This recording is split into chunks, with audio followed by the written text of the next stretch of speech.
Livre sainte pour régler le problème aussi épineux politique.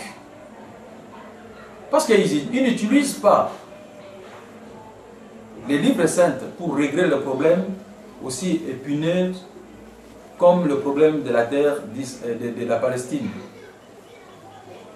Ils viennent avec leur propre résolution. Mais qu'est-ce qu'ils font de ces livres? Du Coran, de la Bible. Parce que le Coran reconnaît la Torah et reconnaît l'Évangile comme étant les paroles de Dieu. Mais aucun d'eux n'utilise ces livres pour chercher la solution à ce problème.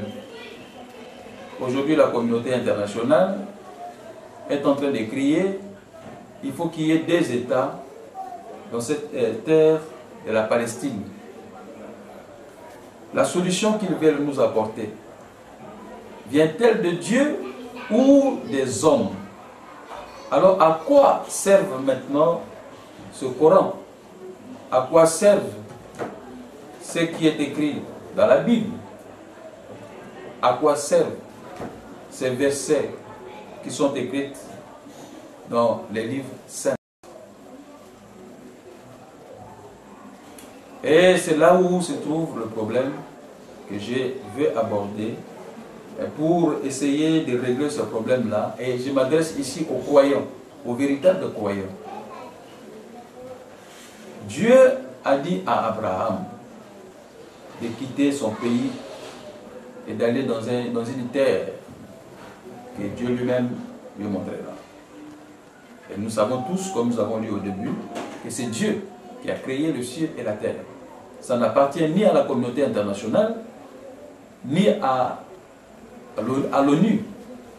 Cette terre appartient au Créateur, que vous tous vous adorez. Et surtout, vous les croyants qui vivent aujourd'hui dans la souffrance, sachez que les dirigeants politiques, eux, ils ne font que pour leurs propres intérêts. Et ils vous entraînent dans des luttes. Au lieu de lutter pour Allah, vous luttez pour la politique. Et faire cela, c'est désobéir au verset d'Allah. Et là, vous ne serez pas véritablement des vrais musulmans ou des vrais croyants, mais vous serez plutôt des mécréants, des gens qui ne croient pas à ce que Dieu a dit à ses prophètes.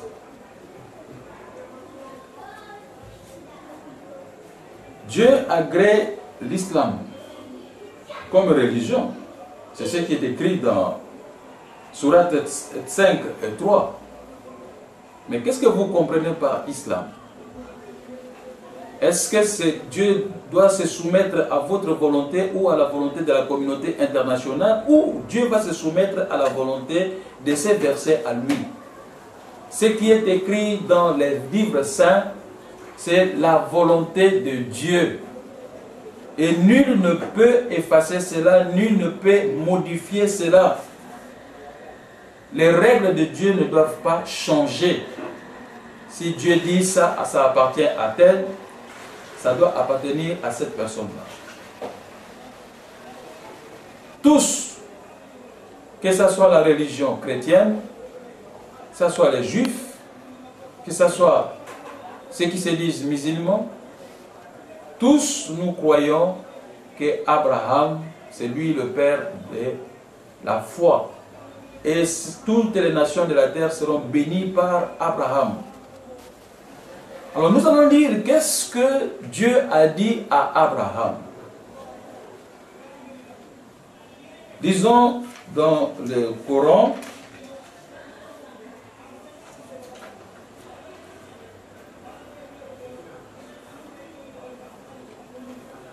dans Surat 6, nous lisons ceci dans 155 et 157. Si Dieu a fait descendre le Coran, Surat 6,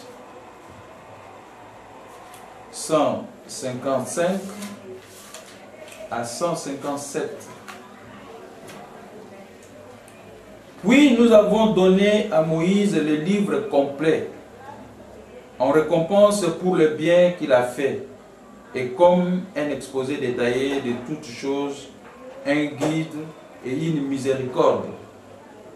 Peut-être croiraient-ils en leur rencontre avec leur Seigneur au jour du jugement dernier. Et voici un livre, le Coran, béni que nous avons fait descendre.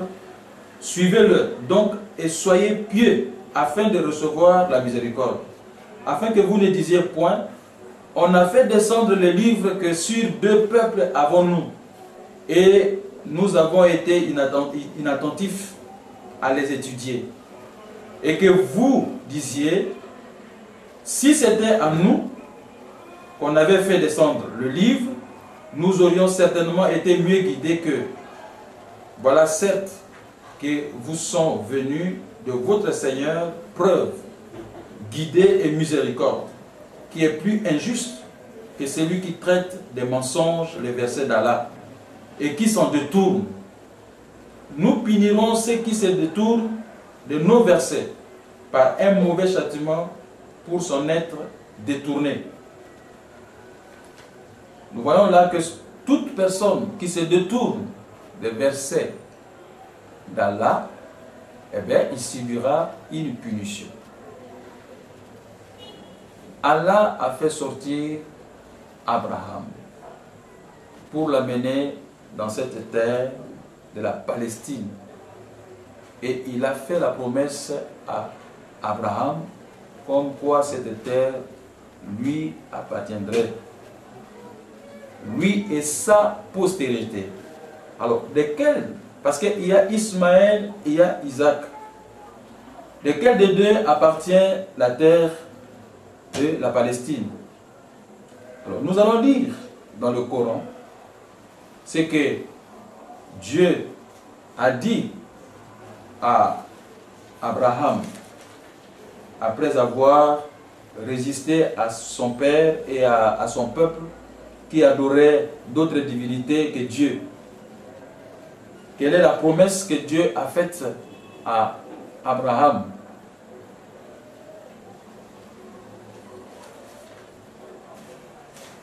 Si nous prenons dans le Coran,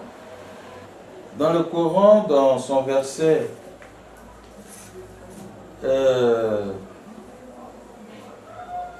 dans Sourate 29, verset 26, 29, verset 26,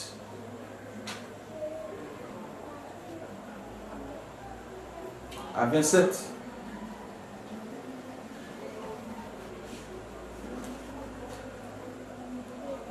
Et Sourate 19,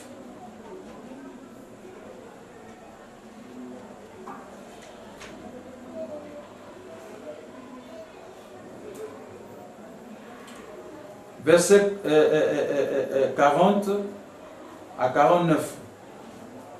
Nous commençons par la Sourate 19, verset 40 à 49.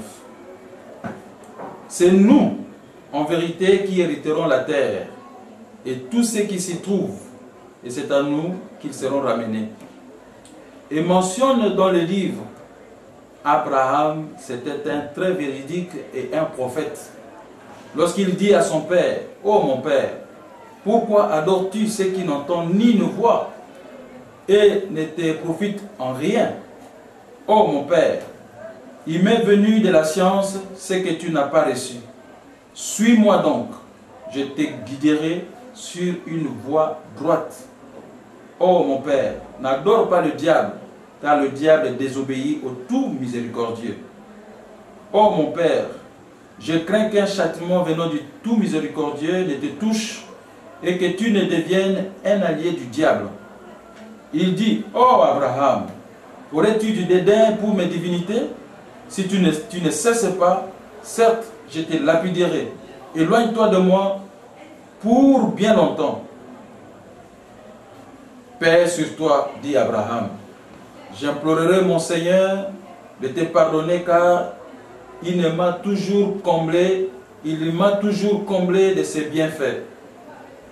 Je me sépare de vous, ainsi que de ceux que vous invoquez, en dehors d'Allah, et j'invoquerai mon Seigneur. J'espère ne pas être malheureux dans mon appel à mon Seigneur. Puis, lorsqu'il se fut séparé d'eux et de ce qu'ils adoraient en dehors d'Allah, nous lui fîmes don d'Isaac et de Jacob, et de chacun nous fîmes un prophète. Vous voyez qu'après avoir dit la vérité à son père, qui adorait des idoles, et après avoir quitté son peuple, son père, après s'être séparé de sa famille, Dieu dit, nous lui donnâmes don d'Isaac et de Jacob, et nous fûmes de deux un prophète. Donc Abraham c'était un prophète, Isaac c'était un prophète, Jacob c'était un prophète. Et ça, ce sont des paroles d'Allah à son prophète Mahomet. Donc si Allah a dit ça à Mahomet, ce n'est pas du mensonge.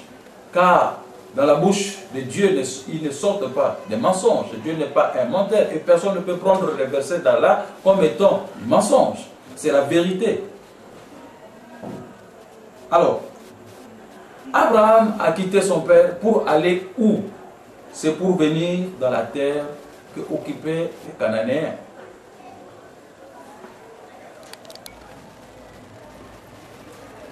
Alors, nous avons lu dans la sourate 19, nous allons prendre aussi la sourate 29 pour voir si c'est vrai ce que sourate 19 vous dit. Et nous allons lire aussi le sourate 6 pour voir que non, après qu'Abraham a résisté à son père et à son peuple qui adorait des idoles, Dieu lui a fait un don d'un fils, Isaac et Jacob. Et à cette époque-là, Abraham se trouvait à Ur, en Mésopotamie, avec sa femme. Nous voyons par exemple, en lisant dans le sourate 6, je commence par le verset 73. Et c'est lui qui a créé les cieux et la terre en toute vérité. Et le jour où il dit soit, cela est. Sa parole est la vérité. À lui seul la royauté, le jour où l'on soufflera dans la trompe. C'est lui le connaisseur de ce qui est voilé, de ce qui est manifeste. Et c'est lui le sage et le parfaitement connaisseur. Donc lorsque nous avons des discussions sur la terre d'Israël, c'est Dieu seul qui connaît la vérité à qui appartient la terre de la Palestine. 74 dit ceci, rappelle le moment où Abraham dit à Hazar son père, prends-tu des idoles comme divinité? Je te vois, toi et ton peuple, dans un égarement évident. Ainsi avons-nous montré à Abraham le royaume des cieux et de la terre, afin qu'il fût de ceux qui croyaient avec conviction. Quand la nuit l'enveloppa, il observa une étoile et dit, voilà mon Seigneur.